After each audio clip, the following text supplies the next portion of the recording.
몇 주간에 걸쳐서 우리가 새로운 삶을 이야기하고 있습니다. 우리가 바울이 성도는 이런 사람이다. 성도는 이런 존재다. 믿는 사람들은 이렇게 살아야 한다. 이런 존재다. 이렇게 살자.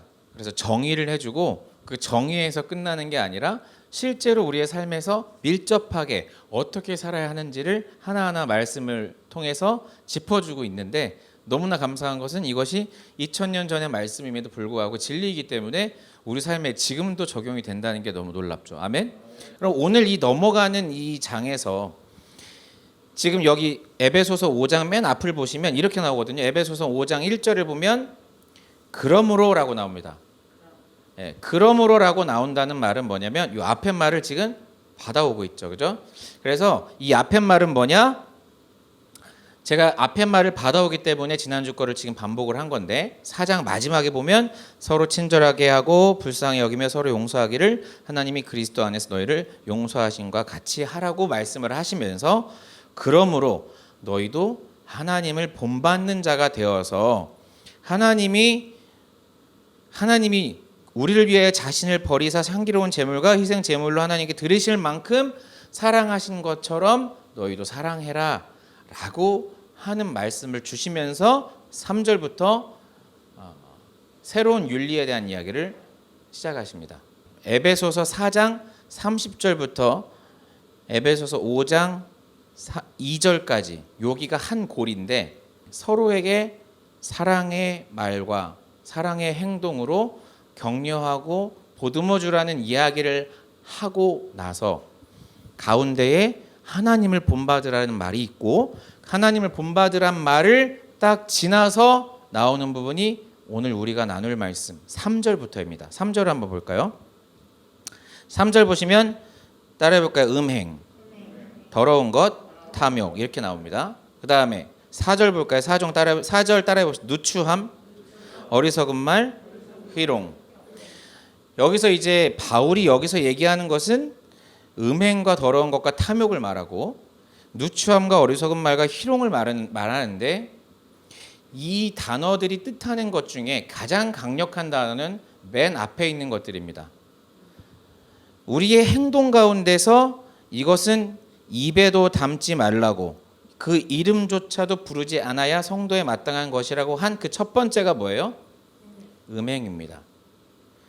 그리고 그런 말도 담지 말라고 한 첫 번째 말, 여러 말 중에 첫 번째 말이 누추함이에요. 이 누추함이란 말은 원어적 의미를 보면 쉽게 말해서 음담패설입니다. 성적인 노골적인 농담들을 말해요. 성에 대한 농담. 자, 그러면 바울이 하지 말라고 한 첫 번째 행동도 음행이에요.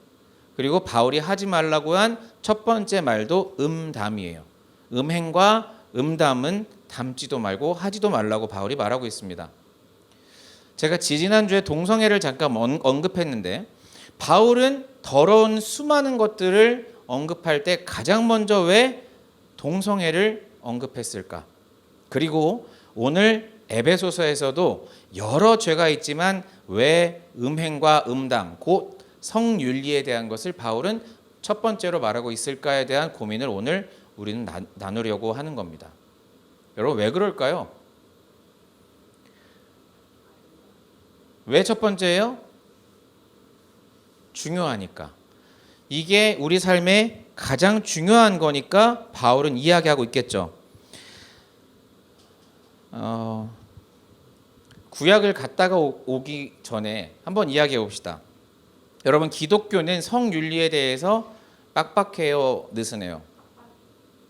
빡빡해요, 느슨해요? 왜 빡빡할까요?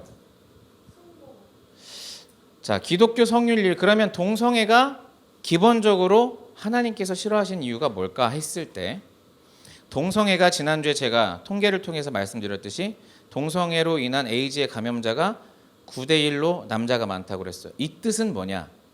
하나님께서 우리에게 성을 주셨을 때 성의 가장 기본적인 의미, 가장 기본적인 생물학적 기능은 뭐죠? 번식입니다. 그러면 동성애를 통하면 번식이 돼야 안 돼요? 그러면 가장 기본적으로 생물학적으로는 피지컬하게 육체적으로는 우리가 써야 할 곳에 쓰지 않는 거죠. 그죠? 그것의 가장 극대화. 그래서 원래 써야 하는 기능이 A라고 하면 이 A와 전혀 떨어진 Z를 하고 있는 게 동성애죠. 왜냐하면 성의 기능 중에 쾌락이라는 부분만 강조하고 즐기고 있는 거기 때문에.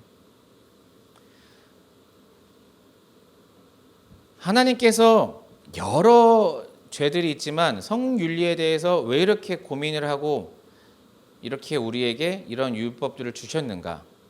한번 쭉 거슬러 올라가 봅시다. 자, 이스라엘 백성들은 그러면 이스라엘 백성들은 성적으로 성결했어요, 문란했어요? 네? 자제했어. 그냥 찍어보세요. 성적으로 성결했어요, 문란했어요? 오늘부터 여러분의 상식을 박살내주는, 상식을 깨주는 말씀들을 한번 볼 텐데, 자, 레위기 18장을 한번 가봅시다. 레위기 18장. 레위기 18장 3절을 보시면, 자, 저를 보시면 레위기는 어떤 말씀이에요? 이스라엘 백성들이 아브라함으로부터 시작해서 요셉에 이르기까지 족장의 시대가 끝나고 그들이 이집트에 정착해서 이집트에서 400년을 살죠. 400년을 살면서 어마어마한 인구가 불어났는데 이 이집트에서 살던 이들을 출애굽시키면서 광야에서의 이야기잖아요. 그죠? 그러면 이 레위기의 위치는 어디예요? 광야예요. 그죠? 맞습니까? 이게 언제냐면 기원전 15세기 정도 돼요. BC 15세기. 그러면 지금으로부터 약 3,500년 전이죠. 그죠? 약 3, 4천 년 전의 일이에요. 자, 그러면 이때 이스라엘 백성들은 깨끗했나?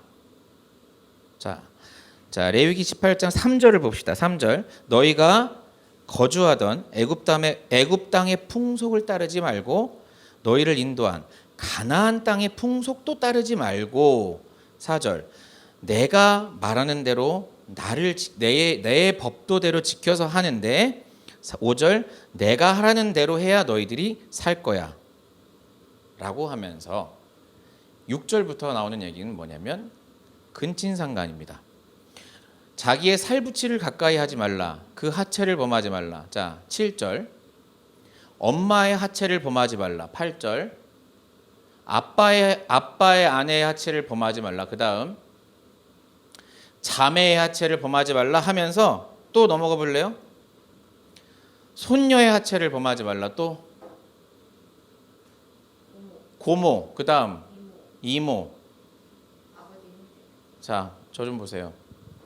성경 이런 거 써 있는 거를 레위기를 많이 보셨다면은 보셨을 수도 있고 이 부분을 지나갔을 수도 있지만 어떤 인문학자는 봐라, 이스라엘이 얼마나 추잡하냐. 역시 유목민들이라 텐트만 쳐놓으면 아무 텐트나 들어가서 그냥 다 동침하고 이렇게 말하는 학자들도 있어요. 그런데 저는 이렇게 생각해요. 그렇게 말할 수도 있지만 그렇게 말하시는 분 중에 대표적인 분 중에 하나가 도올 김용옥 선생님이신데 인문학자들이 그런 표현을 하는데 거꾸로 한번 생각해 봅시다. 3,500년 전에 근친상간에 대해서 명문화시켜서 금지시킨 나라가 얼마나 있을까요? 실제로 기원전 4,000년쯤에 세워지는 고대 근동의 법조문, 여러분 함무라비 법전이라고 들어보셨어요? 학생들 들어봤죠?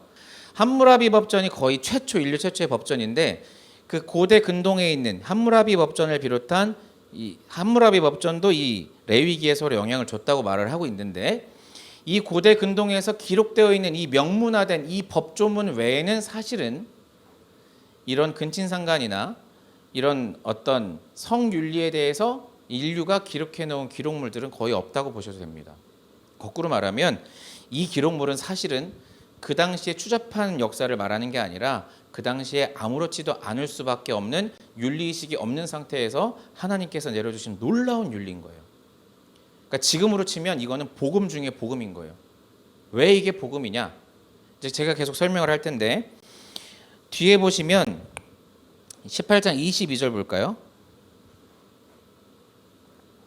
같이 읽어볼까? 제가 읽을게요. 남자와 동침 그러니까 여자와 동침함 같이 남자와 동침하지 말라. 자, 지금까지 근친상간 얘기했어요, 그죠? 두 번째는 동성애예요. 저게 동성애죠. 그 다음에 20장 15절 볼까요? 요거는 뭐예요? 수간이죠. 짐승과의 교합.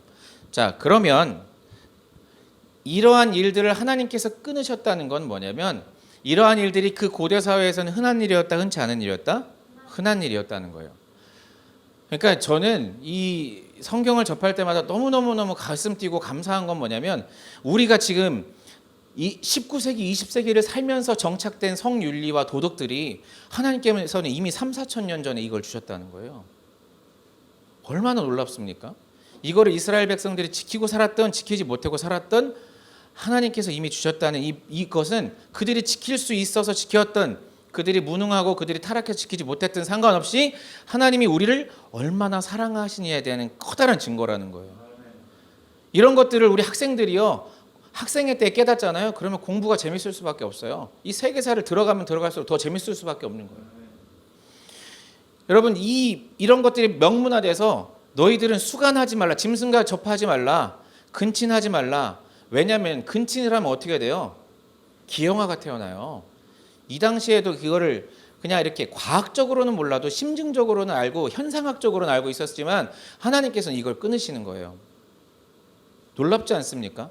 그리고 동성애를 이미 그 당시에도, 그러니까 이 모든 행위들은 인간이 동물적 욕구에 의해서, 육적인 욕구에 의해서 자연스럽게 원시 시대에, 고대 시대 때 했던 일들이에요. 3,500년 전이면 언제인지 아십니까? 그때가 신석기에서 청동기로 넘어갈 때예요. 우리나라는 당군왕검, 고조선, 이거 고조선 시대라고 우리나라로 치면. 근데 이미 그 시대 때 하나님께서는 이런 법을 주시고 인류사에 새로운 지평을 열어주시는 거예요. 이게 또 얼마나 놀랍냐면, 하나님께서 이 성윤리를 주실 때 레위기 11장부터 20장까지 너희는 거룩하라, 거룩하라.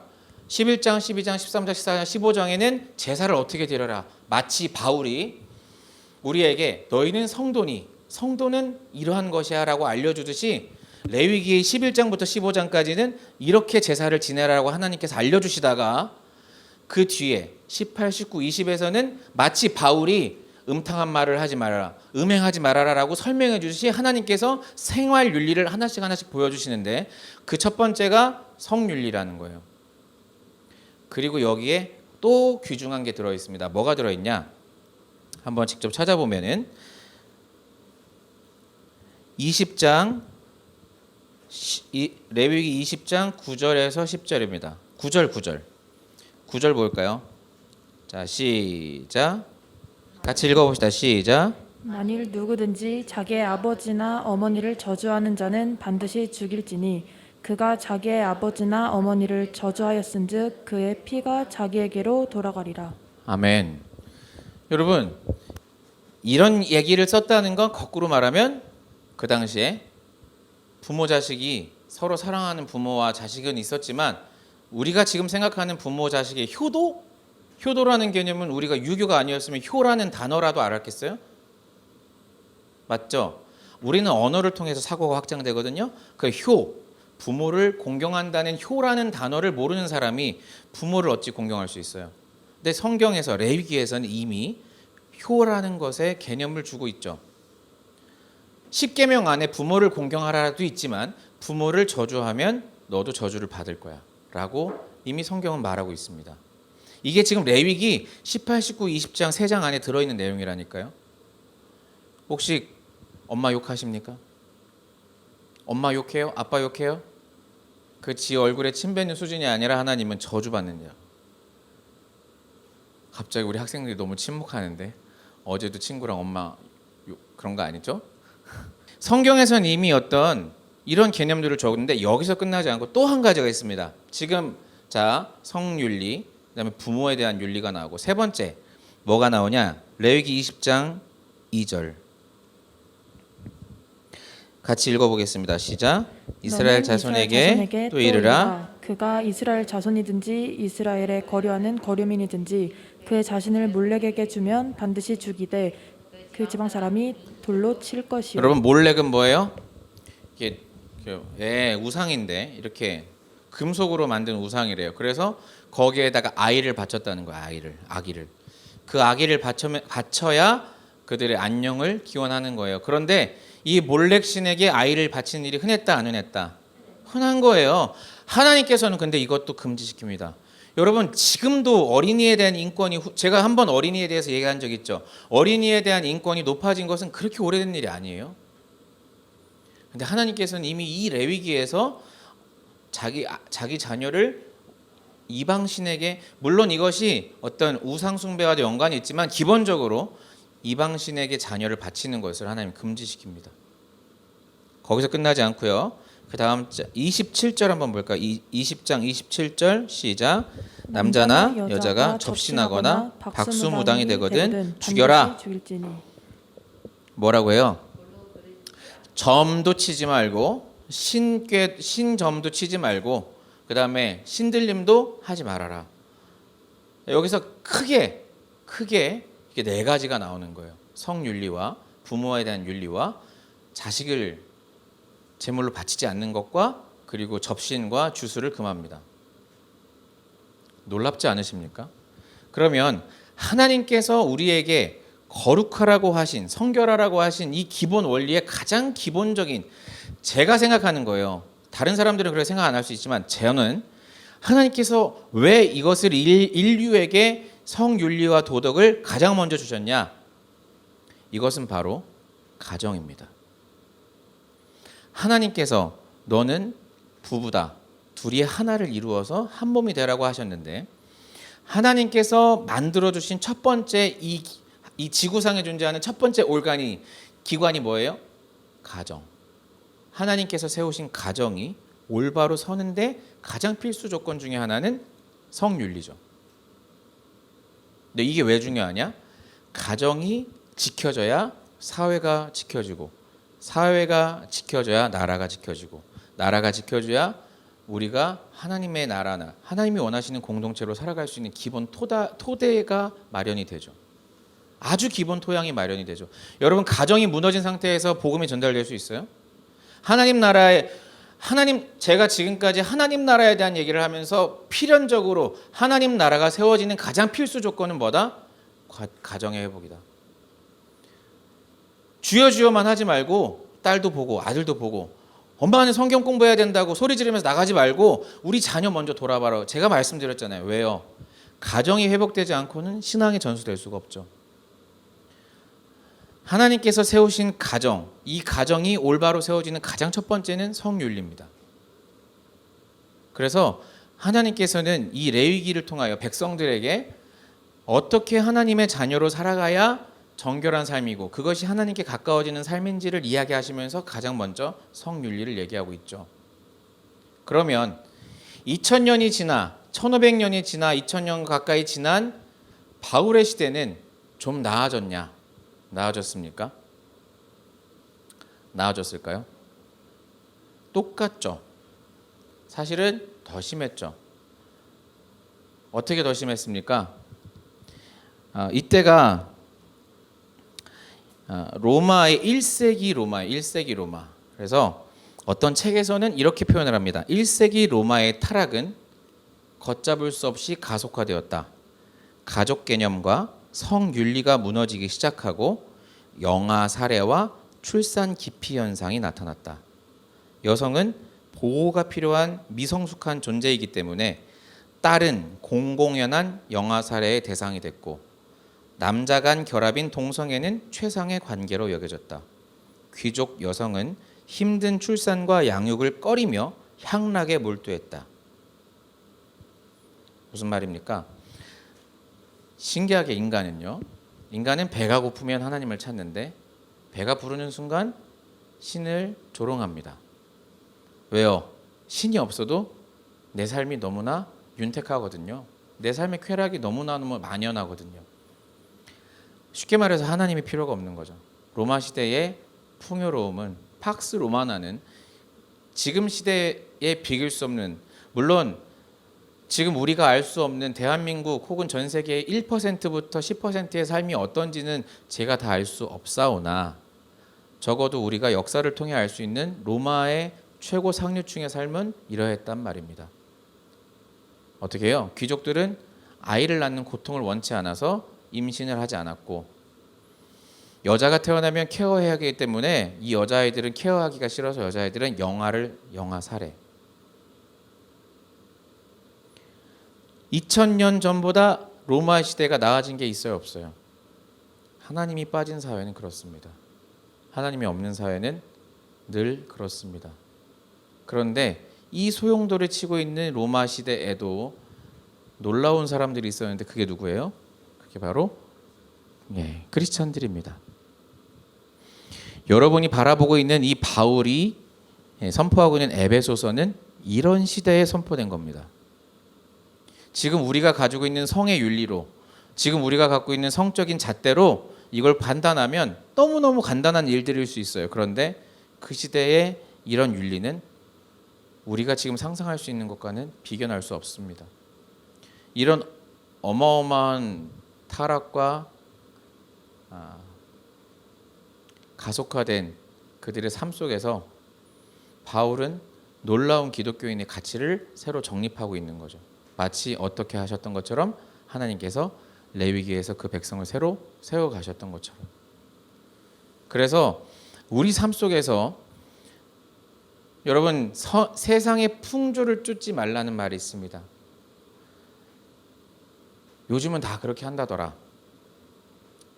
우리 청년들 결혼을 하고 동거를 시작해야 돼요? 동거를 해보고 결혼을 해야 돼요? 말은 그렇게 하는데 요즘은 어떤 트렌드예요? 야, 살아봐야 알지 라고 얘기하죠.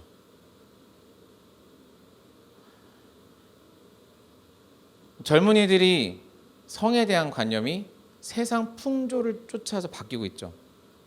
그런데 제가 정확하게 말씀드릴 수 있는 건 지금 여러분이 살고 있는 성윤리보다 에베소는 훨씬 더 어려웠습니다.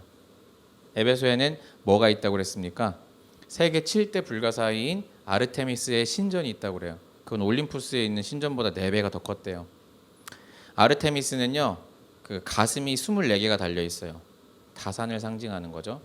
그래서 이 사제들이 복을 빌기 위해서 어떤 축제를 벌였는지 여러분들은 역사를 통해 이미 알고 계십니다. 하나님께서는 세상에 만연한 풍조를 쫓지 말고 그리스도인으로 살아가기를 원하십니다. 아멘. 아멘 좀 크게 합시다. 아멘.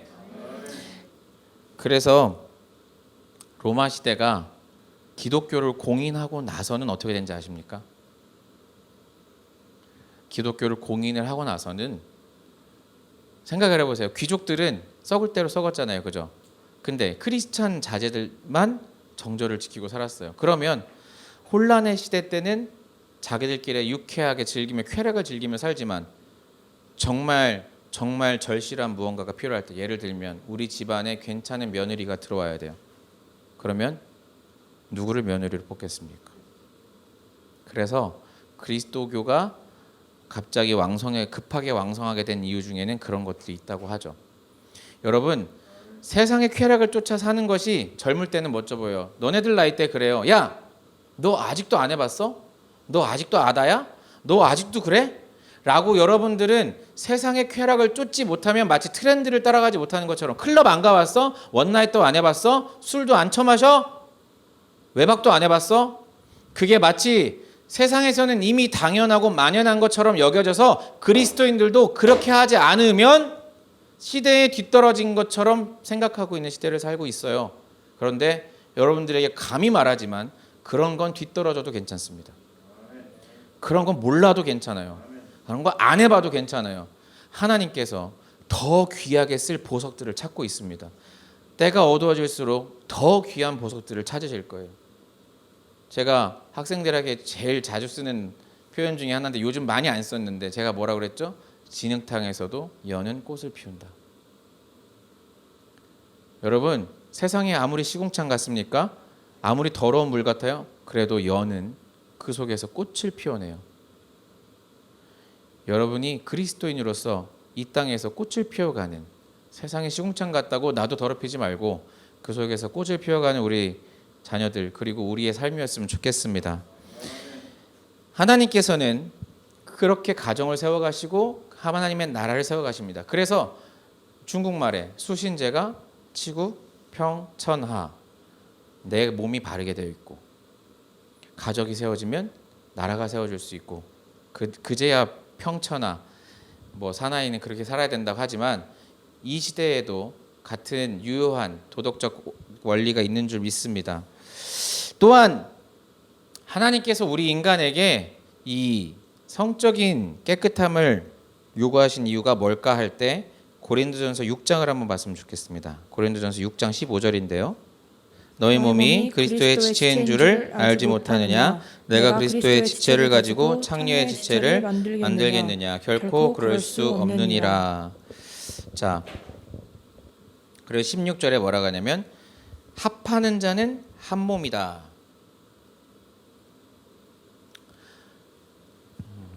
제가 굳이 이렇게 샤머니즘적인 주술적인 이해까지 하지 않는데 하나님께서는 합하면 하나라고 그랬어요. 한 몸이라고 했어요. 그런데 성윤리에 대해서 그렇게 바울이 강조하고 하나님께서 강조하신 이유는 뭐예요? 성윤리가 우리 몸이 무엇이기 때문에? 하나님의 성전이기 때문에. 여러 범죄들이 다 몸으로 짓지만 살인, 강도, 뭐 도적질, 폭행 모두 몸으로 짓는 거지만 내 안에서 밖으로 나가는 범죄가 있지만 성적인 범죄들은 내 안으로, 내 몸에서 짓는 거죠. 그래서 너희 몸이 거룩한 성전인 것을 알지 못하느냐. 그래서 하나님께서는 우리 몸을 거룩하고 아름답게 영광 돌릴 수 있는 것으로 하라고 하시는데 그 말씀이 어디 있냐? 18절. 자, 18절에 뭐라고 썼어요? 음행을 피하라. 이 얘기는 너무너무 목사님들한테 말을 들었을 거예요. 다른 범죄는 뭐 싸우라고 하지만 음행은 피하라고 한다. 피하셔야 됩니다. 그래서 내 몸의 죄를 범하는 건데 19절에 보면 너희 몸이 어떻게 해요? 너희 가운데 계신 성령의 전. 아멘. 그래서 너희는 너희 자신의 것이 아니라 20절 값으로 산 것이 되었다. 너희들 네 몸이 아니야. 누구 거야? 하나님 거야. 그러니 너희 몸으로 하나님께 영광을 돌려라. 이것이 우리가 음행을 피해야 될 가장 기본적인 이유입니다. 하나님께서 우리 인류를 세워가시는, 인간을 세워가시는 가장 큰 줄기 중에 하나가 이 도덕입니다. 우리 그리스도인들이 가장 큰 착각 중에 하나가 뭐냐면 예수를 믿는 것이 기도와 금식과 뭐 찬양이 마치 예수 믿는 것의 전체인 것처럼 안다니까요. 전도하고 기도하고 금식하면 되는 줄 알아요. 그런데 성경을 읽으면 그 안에 얼마나 세상보다 더 엄격한 도덕적 잣대가 있습니까? 그런데 이런 도덕적인 가치들을 무시한 채 그냥 교회에서는 기도 많이 해라, 헌금 많이 해라, 전도 많이 해라 이것만 얘기하니까 교회 안에서 도덕이 세워지질 않는 거예요.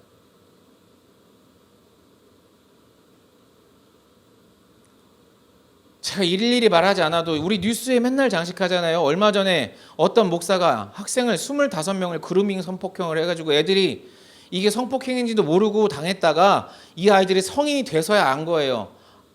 아이들을 어떻게 겁박해요? 야, 너 나가면 저주를 받아. 너 나 아니면 저주 받아. 넌 나 아니면 안 돼. 넌 나 아니면 저주 받아. 애들을 세뇌를 시킨 거예요. 그리고 애들을 성놀이개로 사용했어요. 그런 목사가 몇 년밖에 안 받았어요? 7년 받았다고 나왔잖아요. 우리 이런 시대를 살고 있잖아요. 다 목사예요. 뭐만 나오면 목사예요. 그런 인간들이 하나님의 나라를 세워갈 수 있습니까? 기본적으로 하나님 나라가 세워지겠냐고요. 목사는 그렇다 치고 그런 사람도 있다 치고 우리 삶에서 내가 먼저 영적인 성숙함으로 영적인 도덕으로 여러분 도덕도 하나님께서 주셨습니다. 아멘. 그 윤리 가운데로 나아가서 정말 세상이 알 수 없는 고결한 윤리로 그 당시 로마에서는 아무나 다 하고 흔한 일이었던 매춘이나 동성애나 이런 접신들이나 여러 가지들이 사회의 풍조에 만연해 있다 하더라도 그것이 내 삶의 기준이 되어서는 안 됩니다. 우리의 기준은 성경에 있어야 되는 줄 믿습니다. 그것이 바울이 말하는 성윤리의 기본입니다. 또한 여기서부터는 지금까지 했던 이야기보다 어쩌면 더 중요할 수 있는 이야기를 잠깐 하겠습니다. 그러면 하나님께서는 우리에게 왜 계속 음행을 막으셨냐? 하나님께서는 왜 우리가 도덕적으로 성결하게 살기를 원하셨냐 할 때 바로 이 부분이다. 레위기 18장을 다시 한번 볼까요? 바로 이 부분인데 레위기 18장 3절입니다. 같이 읽어볼까요? 너희는 너희가 거주하던 애굽 땅의 풍속을 따르지 말며 내가 너희를 인도할 가나안 땅의 풍속과 규례도 행하지 말고. 아멘. 하나님께서 윤리를 주신 가장 큰 이유 중에 하나가 뭘까? 지금 제가 앞에 말했던 것들은 어떻게 보면 그냥 근간이 되는 거예요. 근간, 베이스. 그런데 하나님께서 왜 이런 말씀을 우리에게 이렇게 강조해서 주셨을까 할 때 바로 이것입니다. 애굽 땅의 풍속과 가나안의 풍속입니다. 자, 그러면 가나안의 풍속은 뭐였습니까? 가나안의 풍속은 자, 우리가 믿는 신은 여호와예요. 그러면 가나안에 가면 어떤 신을 만나야 됩니까? 가나안입니다. 가나안에 가면 찍어 보세요. 두 글자의 신이 있습니다. 비읍으로 시작해요. 바보 아닙니다. 네? 바알입니다. 이스라엘 백성들이 가나안으로 가게 되면 만나야 될 신의 이름은 바알입니다. 그리고 바알과 함께 누가 있어요? 짝꿍이 늘 필요해요. 왜 그런지 아세요? 그래야 섹스를 하죠. 바알의 짝꿍이 누구예요? 아세라. 자, 바알과 아세라를 가나안에 가면 만나야 되는데, 자, 생각해 보세요. 이집트에서 그렇게 성적으로 타락하고 윤리가 없이 살았어요. 그러다가 이제 하나님이 막 새로 윤리를 세워주려고 합니다. 도덕을 세워주고 있어요. 하나님의 거룩함으로 나아갈 수 있도록 하나님이 그 백성을 만져주고 계시는데, 그 백성들이 만져지기도 전에 아직 말랑말랑할 때, 그래서 하나님이 40년을 굴리시잖아요. 근데 아직도 말랑말랑할 때 가나안을 들어가면 만나야 될 신의 이름이 뭐라고요? 바알과 아세라입니다. 그럼 바알과 아세라는 어떤 신이냐? 농경의 신들입니다. 천둥의 신. 그래서 비를 관장하는 신이에요. 그리고 비를 관장하기 때문에 농사를 짓는 사람들에게는 핵심적인 사람이죠. 바알과 아세라를 만나면 지금 생각하는 것처럼 그러면 바알 예배당에 가서 뭐 불교에 가서 성당에 가서 예배를 드리면 되는 겁니까? 어떻게 예배를 드리죠? 성전 창기가 있죠. 그래서 성전 창기와 매춘을 하면 그것이 축복을 이루는 행위가 되죠. 그동안에 예수님 믿는 거, 하나님 믿는 거는 얼마나 엄격하고 힘들었는데 바알을 섬기는 건 얼마나 쉽냐? 그냥 돈 주고 쾌락을 즐기고 그것이 하늘의 축복을 비는 행위라고 믿고 생각하고 바라고 오면 돼요. 쉬워요? 쉬워요? 남자들 너무 쉽죠? 야, 그렇게 되면은 교회 갈래? 바알 신당 갈래? 그러면 남자들이 어디를 가야 해요? 하나님께서 그렇게 사랑하셨던 그 백성들이 우상 앞으로 갈 수밖에 없는 세상의 쾌락이 그들을 인도합니다. 하나님께서는 기본적으로 바알에게 절하지 않게 하기 위해서 그들의 신앙을 세워가시는데 그것의 가장 핵심은 윤리였습니다. 성윤리가 바로 서 있으면 바알한테 갈 이유가 없죠. 그러면 자, 질문 들어갑니다. 자, 이스라엘 백성들은 여호와를 아주 잘 섬겼다? 그렇지 않았다. 왜 이렇게 자신 있게 대답해요? 하나님이 사랑하는 페이보릿 민족인데, 하나님 즐겨찾기인데, 다시 물어볼게요. 바알을 섬겼다, 안 섬겼다? 열왕기를 한번 봅시다. 열왕기 하 23장 7절입니다. 같이 읽어볼까요? 시작. 또 여호와의 성전 가운데 남창의 집을 헐었으니 그곳은 여인이 아세라를 위하여 휘장을 짜는 처소였더라. 이 말이요. 얼마나 당황스러운 말입니까? 뭐라고요?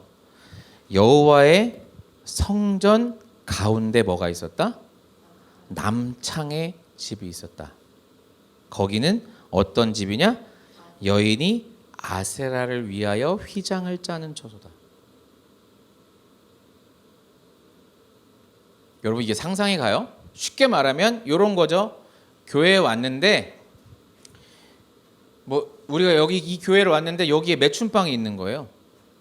그리고 그 매춘빵은 뭐 저기 남녀 호랑개교를 믿든 아니면 뭐 어떤 일본의 어떤 잡신을 믿든 어떤 잡신의 사당을 교회 안에다 세워놓고 거기에 창기가 있는 거예요.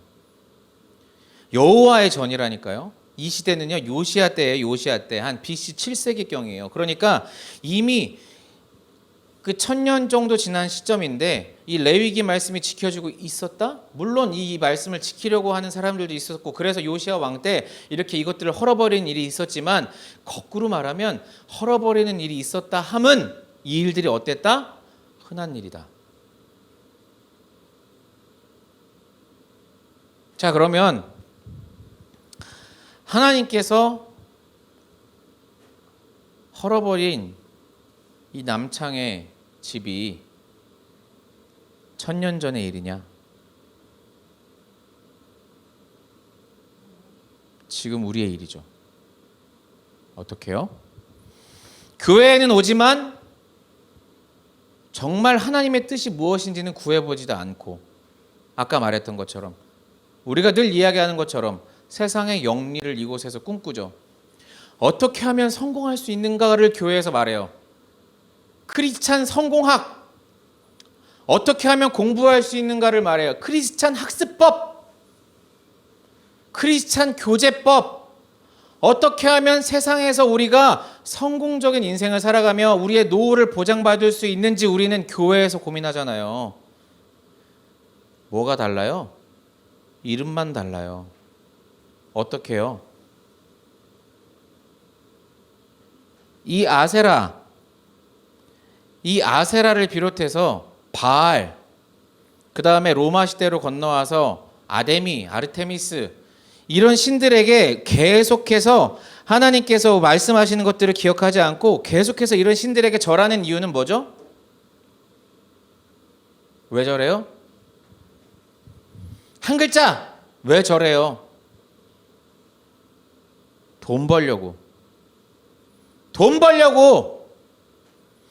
내 인생의 쾌락과 내 인생의 목표를 완수하는 것이 뭐예요? 이 땅에서 어떻게 하면 물질을 더 많이 벌어볼까? 이스라엘 백성들이 바알에게 절했던 이유는 뭐예요? 농사가 잘 돼야 먹고 사니까. 하나님이 원하시는 삶이 아니라 일단 농사가 잘 돼야 되니까, 농사만 잘 되면 되니까. 무엇을 위해서? 아데미 신전 앞에 나아갔던 이유는 뭐예요? 복을 받아야 되니까. 근데 그 복이 뭐예요? 돈이죠, 돈. 세상의 쾌락과 육체의 쾌락과 여러분 내가 필요한, 여러분 오해하지 마십시오. 그러면 우리는 하나님 앞에 돈 달라고 기도하면 안 됩니까? 기도해야 돼요. 아니 제가 지난번에 이런 설교를 했더니 저 인간은 그러면은 지는 뭐 해달라고 기도 안 해? 저도 하죠. 집 달라고도 기도해야 되고 차 달라고도 기도해야 되는데 기도가 어떻게 달라요? 오늘날 우리에게 일용할 양식을 주시옵고 오늘날 우리에게 사치할 것을 주시옵고 오늘날 우리에게 먹고 남고 살이 뒤룩뒤룩 쳐서 더 많이 살찔 것을 주시옵고가 아니라 필요도 없는 것을 컬렉팅 쉘, 필요도 없는 조개껍질 주스러 다니기 위해서 물질이 필요한 게 아니라 오늘 내 일용할 양식을 주시고 그것을 통해 하나님의 뜻을 이루며 이 땅을 살아갈 수 있는 나에게 양식을 허락받기 위해서 구해야죠. 그런 구하는 거 말고요. 더 많은 쾌락과 더 많은 향락과 물질을 위해서 그것이 뭐예요? 여전히 지금도 교회 안에 있는 아세라 신전이죠. 여전히 지금도 교회 안에 있는 바알의 신당이죠. 하나님을 믿는다고 하지만 우리의 시선이, 우리의 마음이 다른 곳에 있는 것. 그래서 이거를 하나님은 이것을 간음, 음행, 음담이라고 하시는 겁니다. 이게 바로 여러분의 성적 타락이에요. 호세아 선지자 얘기를 볼 때 호세아 선지자의 창녀가 그가 그 육체에 저지른 그 범죄가 하나님께서 뭐라 그래요? 이게 이스라엘이라고 하신 것처럼 하나님이 말씀하시는 성적인 타락은 바로 우리의 우상 숭배입니다. 여러분, 여러 우상이 있지만 자식이 우상이 될 수도 있고 뭐 여러 가지가 있지만 그냥 우리는 심플해요. 그냥 돈이 우상이 되면 안 되는 겁니다. 그냥 모든 물질적 가치의 총합체 아닙니까? 그 숫자. 하나님 앞에 오늘도 정결함으로 나아가야 될 줄 믿습니다. 왜 그러냐? 이 바울의 말씀이 이렇게 끝나지 않아요. 오늘 본문을 보시면 5절을 볼까요? 에베소서 5장 5절입니다. 시작. 너희도 정녕 이것을 알거니와 음행하는 자나 더러운 자나 탐하는 자 곧 우상 숭배자는 다 그리스도와 하나님의 나라에서 기업을 얻지 못하리니. 아멘. 뭐라고 합니까? 이게요, 어려운 말로 써 있습니까? 하나님 나라에서 기업을 얻지 못한다는 말이 어려워 보이죠? 이게 무슨 말이에요? 우상 숭배는 지옥이란 말입니다. 이것은 우리가 선택하고 시도해서 그 간음을 요 정도는 하고 요 정도는 덜하고의 문제는 아닙니다. 이것은 그냥 여러분이 사느냐 죽느냐의 문제입니다. 하나님 나라의 기업을 받지 못한다? 여러분은 천국의 근처도 못 간다는 얘기예요. 근데 이 말이 내세에도 적용되지만 현세에도 동일하게 적용됩니다. 왜 그렇습니까? 더 많은 부와 더 많은 내 인생에 쓸데없는 것들을 추구함으로 인해서 여러분이 빼앗기는 평안들, 하나님 나라가 여러분 마음속에 자리 잡을 수가 없죠. 늘 조급하고 늘 답답하고 늘 원망스럽죠. 더 많은 걸 가져야 하니까. 이 땅에서도 하나님 나라를 이루지 못하고 샬롬의 평안을 누리지 못하며 죽어서도 가지지 못합니다. 여러분, 무엇이 가장 중요합니까? 굳이 말하지 않아도 여러분은 인생에서 가장 중요한 것이 하나님께서 허락하신 선물이라는 걸 알고 있습니다. 하면 죽는. 엊그제 우리 사랑이가 단무지를 먹다가 목에 걸렸어요. 그 짧은 순간 이 친구는 생사를 오간 거예요. 웩 하고 다 토해내서 다행히 하나님께 살려주셨어요. 근데 저는 그 순간 무슨 생각을 했냐? 정말 죽고 사는 것은 하나님 손가락 끝에, 정말 하나님 후 불면은 죽는 인생들, 아무것도 난 인생이구나.